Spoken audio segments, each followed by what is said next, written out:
Assalamualaikum warahmatullahi wabarakatuh. Assalamualaikum warahmatullahi wabarakatuh. Halo Sobat IKN, bertemu lagi dengan saya Mila. Kali ini kita di suasana baru nih, karena ada host baru kita, ada Kayla. Boleh dikenalin dulu Kayla?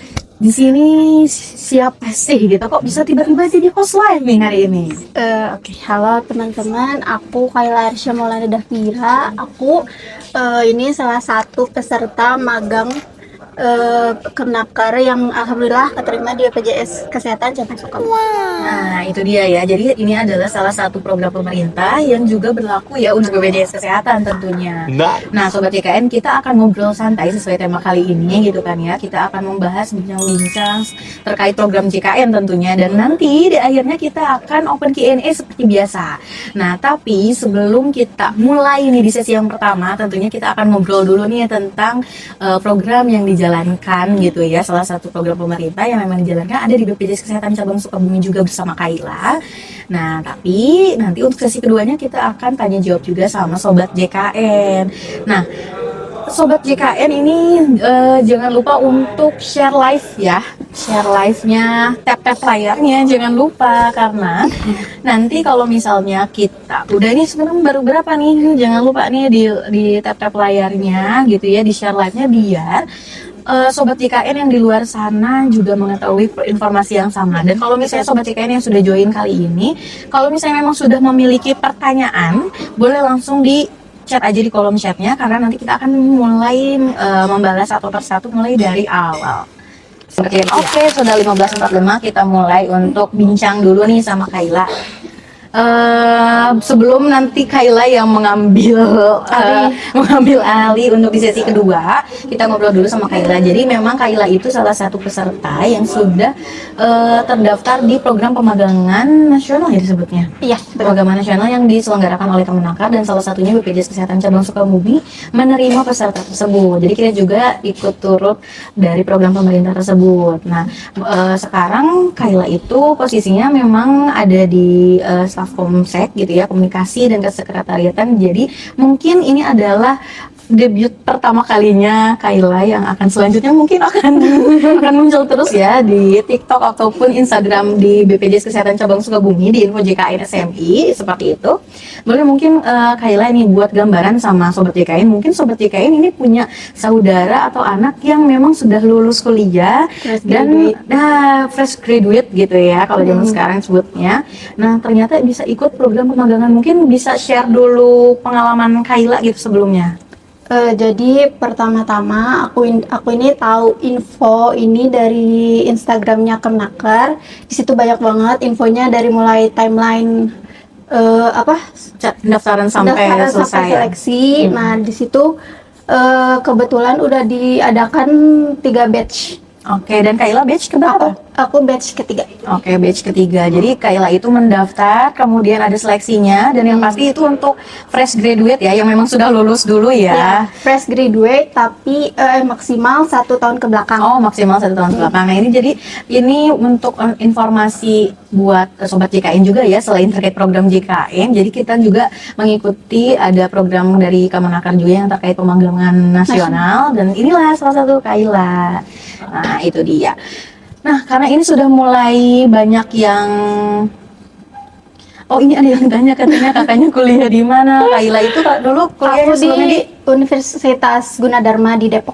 Nah, universitasnya memang bukan di Sukabumi ya, di Gunadarma, tapi memang Kayla mendaftarnya waktu itu pilihnya di Sukabumi karena kebetulan aku emang asal Sukabumi. Nah, seperti itu ya. Mungkin itu informasi juga ya, selain terkait program JKN. Jadi Sobat JKN juga bisa informasi nih ke teman-teman, ke saudara yang mungkin misalnya punya yang fresh graduate paling lama itu 1 tahun yang lalu, berarti seperti itu bisa ikut pemagangan nasional, dan salah satunya di BPJS Kesehatan Cabang Sukabumi gitu ya, tergantung sesuai dengan kuota yang ada ya tentunya. Dan kebetulan kemarin waktu aku orientasi tuh Kemnakernya ngasih bocoran bakal ada batch keempat di tahun depan. Itu dia informasi yang sangat menarik ya. Oke, itu dia sesi pertama. Selanjutnya kita sesi kedua. Nah, Kayla ini debut pertamanya langsung jadi host ya. Terkait ini tentunya kita akan bincang terkait program JKN, dan hari ini kita akan mulai langsung nih di 15.48 sampai di pukul 17.00. Insya Allah kita akan bersamai Sobat JKN. Jadi jangan kemana-mana karena kita akan mulai membahas menjawab pertanyaan, setiap pertanyaannya Sobat JKN sudah isikan di kolom chat. Jadi jangan lupa dan share live-nya juga ya, agar nanti teman-teman keluarga, sanak saudara juga bisa mengetahui informasi terbaru, dan ada yang mau ditanyakan secara langsung juga mangga. Seperti itu. Nah, dari Kak Ani. Kak, gimana caranya mau pengajuan BPJS gratis atau non gratis? Mau nanya pengajuan BPJS gratis atau non gratis, Kakak Ania. Mungkin ini Kakak Ania Putri juga ada pertanyaan yang sama dengan Sobat JKN yang ada di sini gitu ya, terkait bagaimana cara mengajukan maksudnya BPJS gratis dan non gratis. Ini perlu diluruskan dulu ya terkait yang gratis dan non gratis maksudnya di sini ya. Kalau misalnya gratis berarti kan sebetulnya itu tetap ada yang membayar tapi memang ditanggung oleh pemerintah. Dan kalau misalnya non gratis mungkin maksudnya ya kalau bayar per bulan gitu ya, peserta mandiri. Nah, Kakak Ania ini cukup akses lewat pelayanan administrasi melalui WhatsApp ya di 0811 8165 165. Ini bisa banget untuk pendaftaran peserta baru yang berbayar tentunya ya. Nanti pendaftaran peserta barunya Kakak mengisi form di situ. Akan ada pilihan kelasnya, kelas 1, kelas 2, atau kelas 3. Jadi itu adalah hak dari peserta. Kakaknya mau pilih kelas mana nih? Kelas 1, 2, 3. Kelas 1 di 150.000 per bulan per jiwa. Kelas 2 di 100.000. Dan kelas 3 itu 35.000, tetapi itu sudah subsidi. Ya, bedanya itu ya, kelas 1, kelas 2 itu memang tanpa subsidi. Itu semuanya yang dibayarkan sesuai dengan tarifnya. Tapi kalau untuk kelas 3 itu seharusnya 42.000, tapi karena ada subsidi dari pemerintah jadi hanya membayar 35.000 kalau untuk di kelas 3. Nah, Kakak kalau misalnya mau mendaftar menjadi peserta yang ditanggung pemerintah misalnya, nah itu bukan ke BPJS Kesehatan langsung, tetapi Kakak Ania ini perlu koordinasi dulu sama puskesmas setempat karena itu akan disampaikan ke dinas sosial. Nanti dinas sosial yang melakukan verifikasi dan validasi atas peserta tersebut apakah berhak atau tidaknya untuk beralih ke tanggungan pemerintah atau didaftarkan menjadi tanggungan pemerintah. Dan tentunya hal ini juga akan berbeda-beda ya dengan daerah lainnya. Pasti Pemda masing-masing daerah itu memiliki ketentuannya. Nah, kalau misalnya di wilayah kerja cabang Sukabumi yang meliputi kota Sukabumi, Kabupaten Sukabumi, dan Kabupaten Cianjur, itu nanti dari pihak Dinsos lah yang akan memverifikasi dan memvalidasi siapa saja yang berhak atau bisa didaftarkan menjadi peserta yang ditanggung pemerintah, seperti itu. Jadi itu kalau itu bukan ke BPJS Kesehatan ya, ya kayaknya. Jadi selain lewat Pandawa juga kayaknya bisa lewat mana Kak? Lewat mobile JKN. Nah, betul banget. Lewat aplikasi mobile JKN cukup di-download di Play Store atau App Store. Jadi nanti kalau misalnya sudah download di sini ada pilihan yang pertama masuk dan kedua daftar. Jadi kalau yang sama sekali belum pernah terdaftar sebagai peserta JKN, cukup pilihnya yang daftar. Nanti diinputkan data pribadi, kemudian akan ada verifikasi melalui nomor handphone, email, seperti itu. Nanti kalau sudah berhasil akan otomatis bisa login ke aplikasi mobile JKN dan dicek di info peserta. Seperti itu. Semoga terjawab ya Kak Ania. Boleh? Selanjutnya itu dari Kak Marisa. Kak, apa tuh? Kalau misalnya awalnya BPJS PBI, terus dari perusahaan jadi kelas 1 mandiri, bisa nggak balik lagi ke PBI? Oke, jadi ini ada perubahan segmen ya Kak Marisa. Semoga Kak Marisa masih ada di live ini ya. Jadi kalau misalnya sebelumnya berarti sudah pernah terdaftar sebagai peserta yang memang ditanggung oleh pemerintah, kemudian karena sudah bekerja jadinya masuk ke tanggungan perusahaan dan masuk di Kelas 1 mandiri. terus dari perusahaan sendiri. Oh, udah masuk ke perusahaan. Ini antara kelas satunya mandiri atau perusahaan ya Kak? Misalnya ya ini dimisalkan kalau misalnya ternyata terdaftar di perusahaan gitu di kelas 1 gitu ya.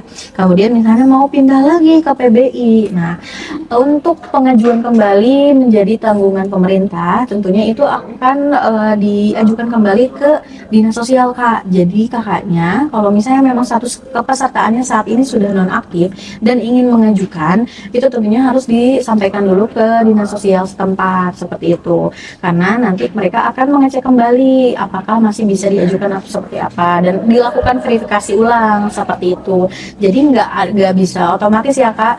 Atau mungkin kalau misalnya setelah dari perusahaan kemudian nonaktifnya masih dari perusahaan dan belum ada perubahan ke status kepesertaan ke segmen yang lain, itu disarankan beralih ke yang peserta mandiri bisa memilih kelas 1, 2, 3. Seperti itu, Kak Marisa, semoga terjawab. Oke, selanjutnya itu dari Kak Gandhi. Jadi pertanyaannya, Kak, anak aku masih bayi, itu harus daftar lagi atau enggak? Aku masih bayi. Oh, maksudnya bayi nyonya kayaknya ya. Jadi bayi nyonya, oke. Jadi ini Kak Gandhi berarti sebelumnya anaknya itu setelah lahir langsung didaftarkan, tapi namanya itu masih bayi nyonya ya, seperti itu. Kak Gandhi ini cukup melakukan update data aja. Jadi ini nggak hanya untuk Kak Gandhi ya. Mungkin kalau misalnya punya persoalan yang sama, nanti untuk update-nya itu mudah banget, tinggal akses ke Pandawa di 0811 8165 165. Tinggal chat ke sini, Kak. Tapi dipastikan untuk kartu keluarganya sudah update. Jadi anaknya sudah masuk di kartu keluarga dan sudah memiliki akte kelahiran seperti itu. Nah, nanti kakak tinggal chat aja ke nomor ini. Jadi di save ya. Ini penting banget gitu ya. Nomor ini di save, nanti di chat ke Pandawa. Di chat, setelah di chat Pandawa itu nanti pilihnya administrasi. Setelah pilih administrasi, kemudian nanti ada perubahan atau perbaikan data dan dipilihlah nanti data apa nih yang mau di update seperti itu. Nah, nanti kalau sudah diklik, diisikan formnya sesuai identitasnya, dan di-upload deh foto, KTP, dan identitasnya bisa KTP, KK, dan yang pastinya sih harus ada yang kartu keluarga terbaru dan akte kelahiran seperti itu.